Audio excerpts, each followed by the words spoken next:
All right, now we're on. I realized the audio was off. So we can start this over, and then I'll download it, and then I'll re-upload it, and you'll be able to hear the audio. Welcome. Hi, everybody. I'm Rob Booker, best-selling author of Trading by Faith. There's a Friday devotional for June 29th. I couldn't possibly be happier to be here together with you. Been thinking a lot about this topic of starting over. So my wife got me interested in this topic, and anyway, I want to read to you chapter 6, the book of Genesis.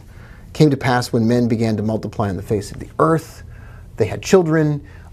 People are propagating the earth, and then giants were walking the earth. And as I mentioned when you couldn't hear me, it was like, I would like to see those giants, but I'm a fan of indoor plumbing, so probably wouldn't be worth seeing the giants. Anyway, in those days, with all these people propagating the earth, God saw the wickedness of man, that he had this creation, and that this creation had turned against him and against each other. The wickedness of man was great in the earth, and that every imagination of the thoughts of his heart was only evil continually. And what I want to say today is, there's a very clear story here of starting over, starting fresh. That the creator, the potter smashed the clay and didn't make any excuses for that, and started over and started clean and fresh. The Febreze brothers, if you've ever seen the other guys. And each of us has that same opportunity in our lives. Each of us has the same chance to start over, to begin again. Now, I work primarily in the world of trading and investing, right? And I share with you a commitment, an attempt to live according to true principles. Not perfect, never have been, never will be. Okay. And in this world of trading and investing, this concept is so important, and this true principle of the potter smashing the clay, starting over, and starting fresh rings true.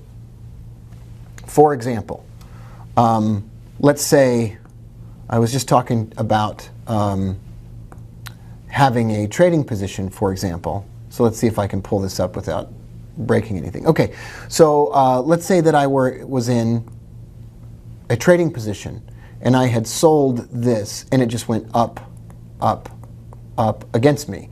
That the imaginations of its heart were evil continually, right? Because it was moving against me. And what a common response that I have in this industry, this financial industry, is to double and triple down on something that isn't working.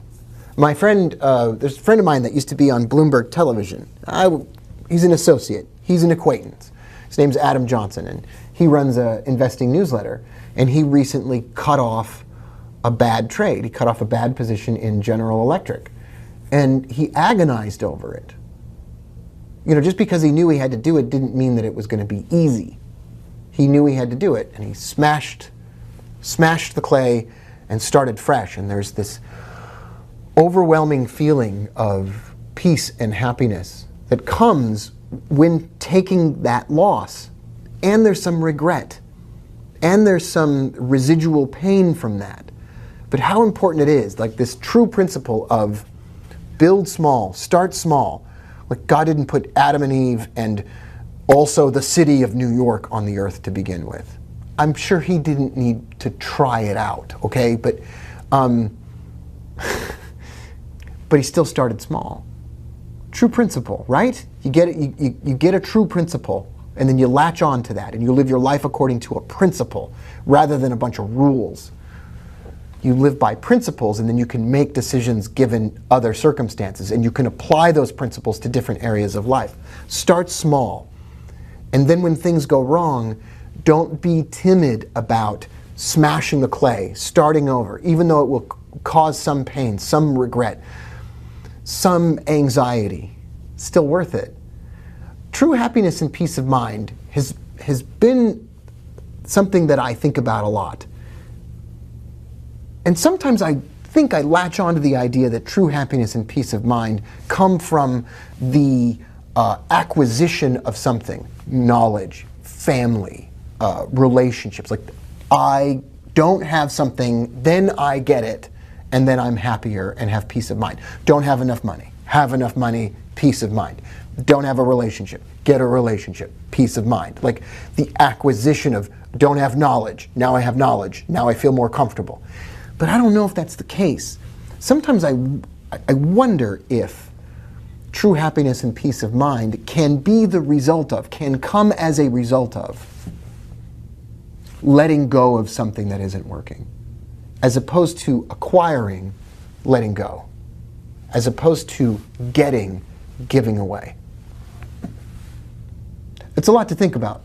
I encourage you to do that. I love you. I'm glad that you're here. I'm so happy that you downloaded the book, that you have stayed in touch with me by email, and I care about how you're doing. Regardless of if we ever have a client relationship or whatever it is, I care about how you're doing, and I look forward to hearing from you. You can leave a comment on the video below in YouTube. Please subscribe to the channel if you enjoy the videos. I really appreciate that. And last of all, there's an email in your inbox if you're on my email list, tradingbyfaith.com.